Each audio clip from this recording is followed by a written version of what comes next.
그 사람이 처음 내 부서로 온다고 했을 때 솔직히 말하면 저 정말 짜증이 났습니다. 아니, 여러분이라면 어땠을 것 같으세요? 2년 전에 겪은 그 끔찍한 기억이 아직도 생생한데요. 이번에도 또 아시아에서 왔다고 하니까 속으로 또 시작이네 싶었어요. 안녕하세요. 저는 엘리자베스 윌로우라고 합니다. 친구들은 그냥 리즈라고 불러요. 런던 시내 중심가 리버풀 스트리트 쪽에 위치한 한 글로벌 금융 컨설팅 회사에서 일하고 있어요. 나이는 이제 33.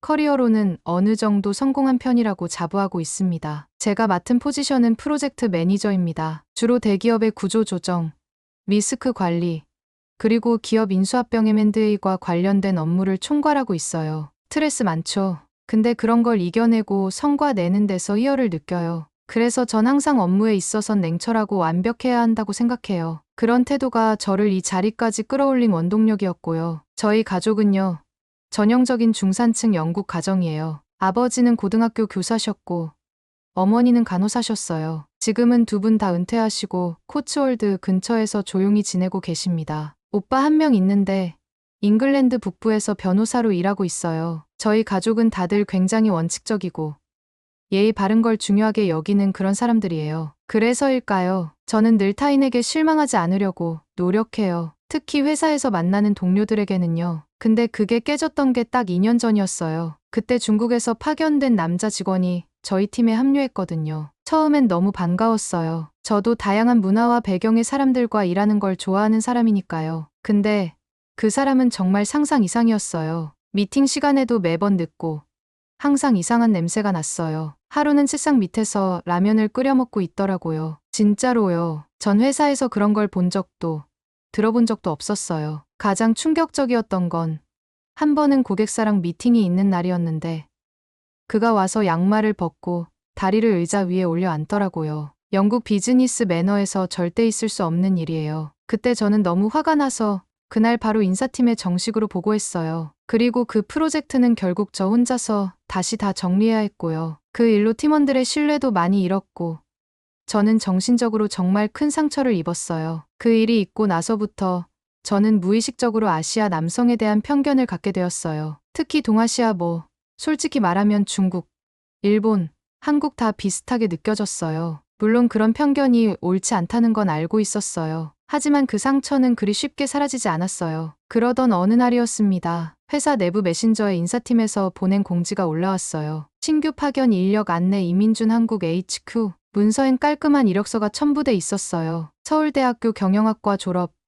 하버드 MBA, 한국 본사에서 수석 컨설턴트로 근무 중. 솔직히 말해서 이력은 완벽했어요. 너무 완벽해서 오히려 의심이 들 정도였어요. 또 아시아 남자야. 지난번처럼 문제만 안 생기면 다행이지. 그게 제 첫 반응이었어요. 잠깐 여러분 그거 아세요? 여러분의 구독, 좋아요, 알림 설정은 저에게 가장 큰 힘이 됩니다. 클릭 한 번으로 제게 큰 힘을 주시길 바라요. 그리고 드디어 그날 그가 왔어요. 아침 회의 시간 회의실 문이 열리더니 한 남자가 들어왔어요. 진짜 TV에서 막 튀어나온 것처럼 반듯하고 단정한 외모에 눈빛은 굉장히 강렬했어요. 안녕하세요. 한국에서 온 이민준입니다. 앞으로 잘 부탁드리겠습니다. 그가 내뱉은 첫 마디는 유창한 영어였습니다. 발음도 너무 정확하고 어조도 부드러워서 옆에 앉아있던 케빈이 제 눈치를 슬쩍 보더라고요. 근데 전 굳이 눈도 마주치지 않았어요. 그냥 고개만 끄덕였죠. 회의가 끝나고 그는 제게 다가와 이렇게 말했어요.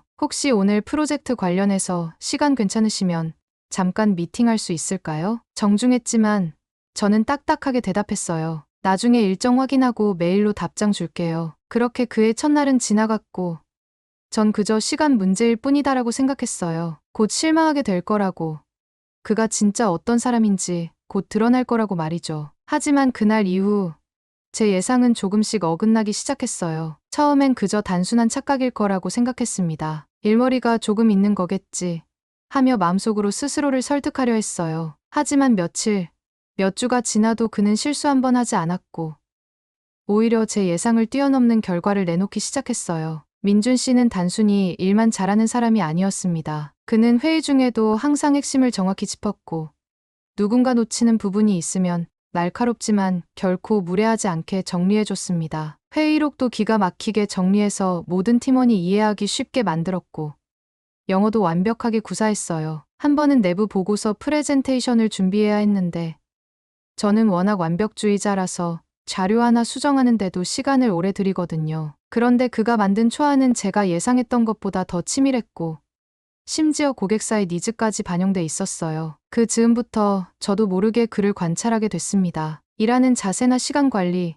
동료들을 대하는 태도까지 하나하나가 놀라웠어요. 팀원들과 점심을 먹으러 갈 때도 항상 먼저 나서서 문을 열어주고 식사할 때는 모든 사람에게 물을 먼저 따라주는 세심함까지 보였어요. 제가 알던 그 불성실하고 자기중심적인 아시아인의 모습은 그에겐 전혀 보이지 않았습니다. 그 중에서도 저를 가장 놀라게 한 건 어느 날 밤이었습니다. 회사에서 큰 프로젝트를 준비하던 중이었는데 갑자기 시스템 장애가 발생했어요. 야근하던 저와 몇몇 동료들은 당황했고 저는 뭔가 잘못되면 그 모든 책임을 제가 져야 하는 상황이었어요. 그런데 민준 씨가 누구보다 빠르게 상황을 파악하고 한국 본사와 긴급 연결해 시스템을 복구했어요. 문제 해결에 40분도 걸리지 않았습니다. 그는 그 와중에도 저에게 이렇게 말했어요. 리즈, 오늘 정말 힘드시죠?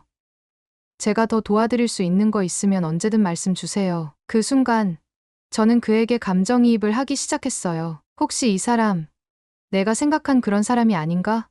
하는 생각이 조금씩 자리 잡기 시작한 거죠. 시간이 지나면서 저희는 점점 가까워졌습니다. 회사 워크숍에서 같은 팀으로 배정되어 함께 과제를 수행하게 된 것도 있었고, 프로젝트를 하면서 야근을 같이 하는 일도 많았어요. 한 번은 제가 감기에 걸려서 얼굴이 창백한 상태로 출근했는데, 그가 조용히 제 자리에 생강차와 감기약을 두고 갔더라고요. 전 그때 처음으로 그에게 미소를 보였던 것 같아요. 이후 자연스럽게 대화도 많아졌어요. 점심시간에 앉을 자리를 찾지 못하고 있던 저에게 먼저 자리를 내주거나 복도에서 마주칠 때마다 오늘은 어때요?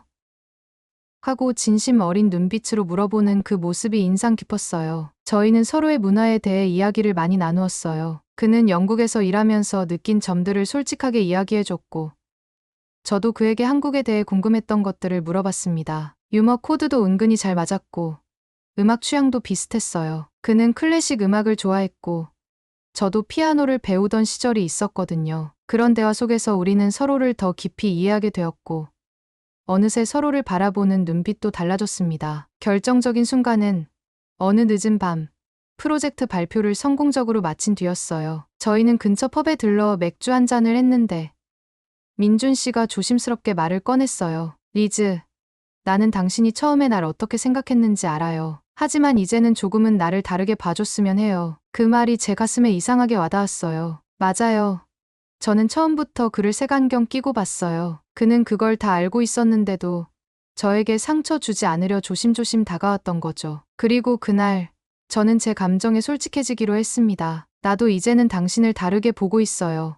민준. 그날 이후 저희는 공식적인 연인이 되었습니다. 사랑은 늘 설레는 만큼 예기치 않은 불안을 동반하는 법이죠. 저희는 연인이 된 이후에도 회사에서는 프로답게 행동하려 노력했고 다행히 팀원들도 저희 관계를 존중해 주었습니다. 일은 여전히 바빴고 야근도 잦았지만 퇴근 후 함께 먹는 간단한 저녁 한 끼나 주말 아침 햇살 아래 걷는 하이드파크의 산책은 제게 정말 큰 위로였어요. 하이드파크를 걷던 어느 일요일 아침이 아직도 선명합니다. 민준 씨가 작은 종이봉투를 들고 와서 말했어요. 오늘은 내가 데이트 코스를 준비했어요. 리즈, 나만 따라오면 돼요. 그가 먼저 데려간 곳은 포토벨로 마켓이었습니다. 빈티지한 골동품 가게들과 골목마다 펼쳐진 향긋한 빵 냄새, 작은 거리 악단이 연주하는 재즈 음악까지 그날의 분위기는 마치 영화 같았어요. 저는 평소라면 무심코 지나쳤을 작은 찻잔 하나를 가게 유리 너머로 바라보다가 민준 씨가 조용히 가게 안으로 들어가 사서 제 손에 쥐어줬습니다. 당신이 좋아할 것 같아서요. 아침마다 이 컵으로 차 마시면 나 생각날걸요? 그 말에 저도 모르게 웃음이 나왔고 그 따뜻한 배려가 참 고맙게 느껴졌어요. 이후 그는 저를 리틀 베니스 쪽으로 데려가 운하를 따라 산책했어요. 우리는 물결 따라 부드럽게 흔들리는 배들을 구경하며 이야기를 나눴고 작은 보트 카페에 들어가 라떼와 레몬 케이크를 함께 나눠 먹었어요. 그 공간의 조용하고 아늑한 분위기 속에서 저는 민준 씨와 함께 있는 시간이 얼마나 소중한지 새삼 느꼈습니다. 가장 인상 깊었던 데이트는 크리스마스를 며칠 앞둔 날이었습니다. 민준 씨는 제가 일을 마치고 나올 시간에 맞춰 사무실 앞에 서 있었고 손엔 붉은 장미 한 송이와 작은 초콜릿 상자를 들고 있었어요. 저는 놀라서 무슨 날이에요?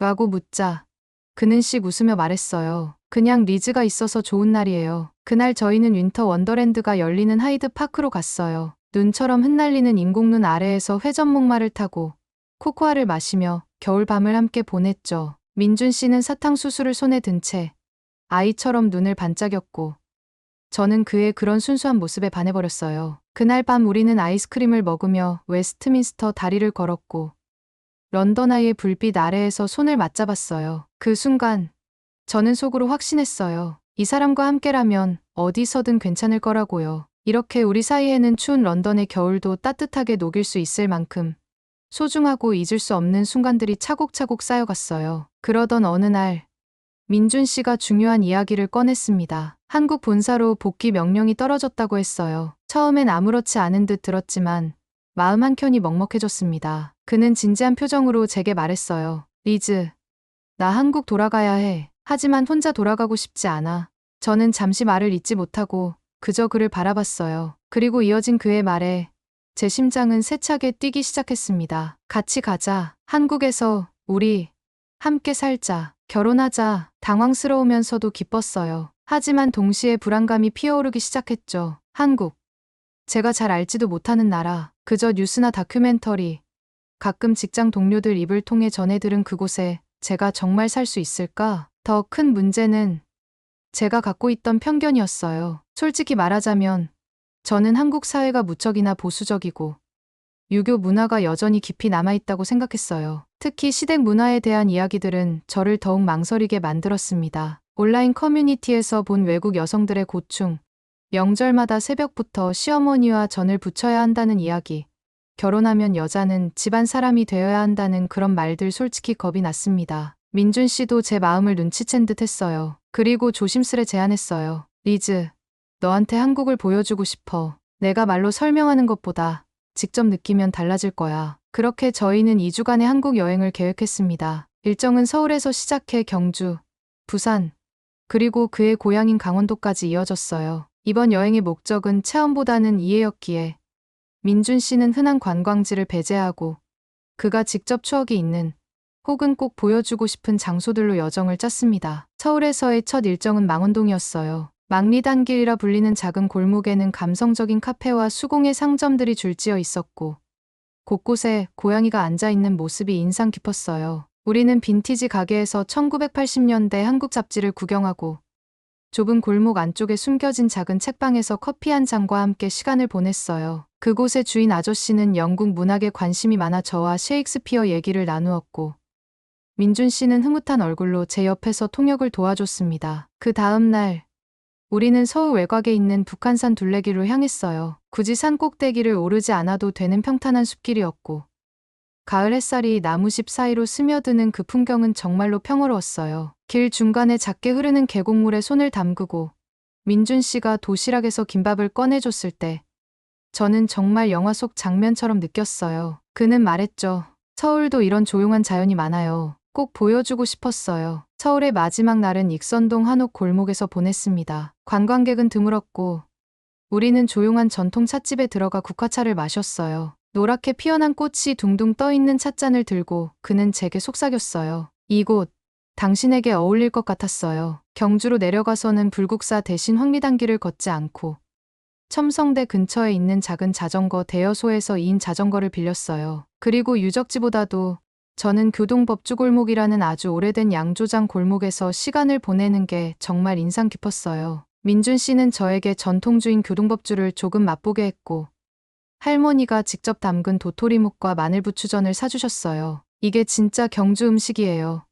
라며 뿌듯한 미소를 짓던 그의 얼굴을 아직도 기억해요. 부산에서는 해운대 대신 희녀울 문화마을로 향했어요. 자갈치 시장의 북적임보다 바다 위 절벽길을 따라 걷는 고요한 산책이 필요했거든요. 희녀울길의 벽화, 고양이들, 바다를 향한 창이 있는 오래된 책방들 그곳은 정말 동화 속 마을 같았어요. 어느 작은 갤러리에서는 지역 작가가 만든 도자기 전시가 있었는데 민준 씨는 제가 유난히 오래 바라보던 작은 하얀 찻잔을 몰래 사서 여행 마지막 날 호텔에서 선물해 주었어요. 이거 한국의 바다색이에요. 리즈 눈빛이랑 닮아서요. 그날 밤은 부산 영도에서 보냈어요. 대교 너머 부산항의 불빛이 반짝이는 75광장이라는 작은 전망대에서 둘이 앉아 컵라면을 나눠 먹었는데 그 순간은 어떤 고급 레스토랑보다도 더 낭만적이었어요. 강원도에서는 평범한 해수욕장이 아닌 정동진보다도 더 조용한 부연동 계곡을 찾았어요. 계곡물은 손이 아릴 정도로 차가웠고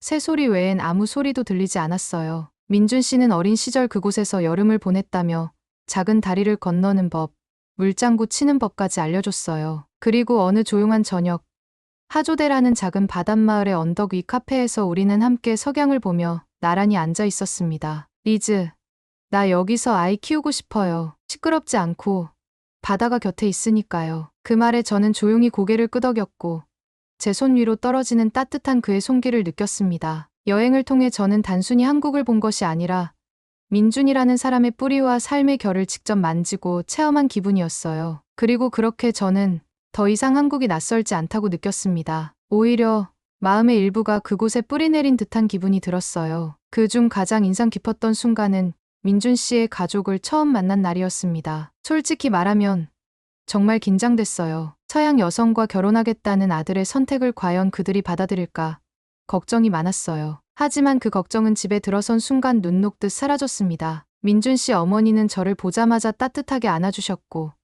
아버지는 진지하면서도 부드럽게 제게 말씀하셨어요. 우리 민준이가 마음을 줬다는데 우리가 어찌 반대하겠소. 이제 당신도 우리 가족이오. 저녁 식사 자리에서는 정갈하게 차려진 한식이 나왔고 모두가 웃으며 대화를 나눴어요. 어색함은 있었지만 저는 그 순간 가족이라는 단어가 이렇게 따뜻할 수 있구나 느꼈습니다. 음식도 너무 맛있었고 민준 씨 누나와는 서로 여행 이야기를 나누며 빠르게 가까워졌어요. 그날 밤 민준 씨가 제게 물었어요. 한국 어때? 저는 미소 지으며 대답했어요. 내가 생각했던 것과 너무 달라. 나 이곳에서 살아볼래. 그리고 그렇게 저희는 결혼을 결심했습니다. 사랑이란 감정 하나만으로는 결혼까지 갈 수 없다고 생각했지만 서로를 존중하고 이해하며 같은 방향을 바라볼 수 있다면 충분히 가능한 일이었어요. 결혼을 결심하고 가장 먼저 한 일은 영국 부모님께 이 소식을 알리는 것이었어요. 두 분은 늘 저를 존중해 주셨고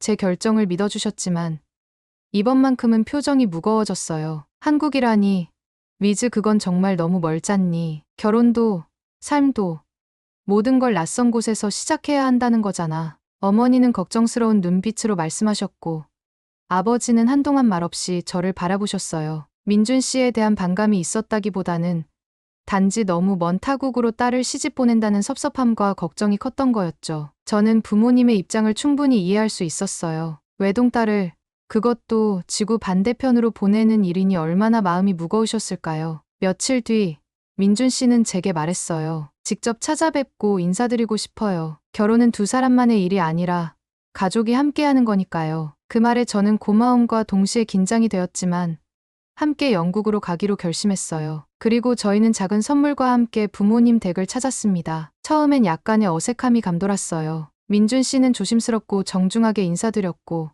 부모님은 예의는 지키셨지만 쉽게 마음을 여시진 않았어요. 하지만 며칠을 함께 지내며 민준 씨는 묵묵히 아버지의 정원 일을 도와드렸고 어머니께는 한국에서 배운 간단한 영국 요리를 해드리며 조금씩 마음을 열기 시작했어요. 가장 인상 깊었던 건 어느 날 저녁 식사 자리에서 아버지와 단둘이 대화를 나누던 민준 씨의 모습이었어요. 아버지가 물으셨죠. 정말 리즈를 데려가서 그곳에서 외롭게 하지 않을 자신 있습니까? 민준 씨는 조용하지만 단호하게 대답했어요. 사랑이라는 게 한 나라에서만 완성되는 게 아니라는 걸 알게 됐습니다. 리즈가 어디에 있어도 제가 그녀의 집이 되어주고 싶어요. 그 말에 아버지의 눈빛이 조금 흔들리는 걸 저는 느꼈습니다. 그리고 다음 날 아침 어머니께서 제 손을 꼭 잡으며 말씀하셨어요. 가더라도 절대 혼자라고 생각하지 마. 여긴 언제든 내가 돌아올 수 있는 집이야. 그리고 민준이라는 청년, 참 성실하고 좋은 사람이구나. 그렇게 저희의 결혼은 부모님의 축복을 받아 준비할 수 있게 되었고 두 분은 결혼식에 참석하기 위해 함께 한국에 오셨습니다. 공항에 도착하신 날 민준 씨의 어머니가 공손하게 인사드리자 어머니는 웃으며 말씀하셨어요. 우리 딸 잘 부탁드려요. 서로 존중하고 사랑해준다면 나라 따윈 중요하지 않죠. 그 순간 양가 부모님이 나누는 눈빛에서 저는 진짜 가족이란 건 국경을 초월하는 거라는 걸 느꼈어요. 결혼식 날 아버지는 저를 민준 씨에게 인도해주며 속삭였어요. 이제 넌 우리의 자랑이야. 용기 있게 너의 사랑을 선택했으니까. 그 말에 저는 눈물이 터질 뻔했지만 꾹 참고 미소를 지었어요. 그렇게 저희는 모든 가족의 축복 속에 결혼식을 올릴 수 있었습니다. 결혼식은 서울 근교의 한옥 웨딩홀에서 열렸습니다. 고즈넉한 기와지붕 아래 붉은색 꽃과 흰색 리넨이 어우러진 그 공간은 마치 동화 속 장면 같았어요. 저는 한복을 입었고 민준 씨는 정장을 입었어요. 서로를 마주 보고 서 있는 그 순간 우리는 말없이 웃었어요. 그 미소 속에는 수많은 감정이 담겨 있었죠. 감사함,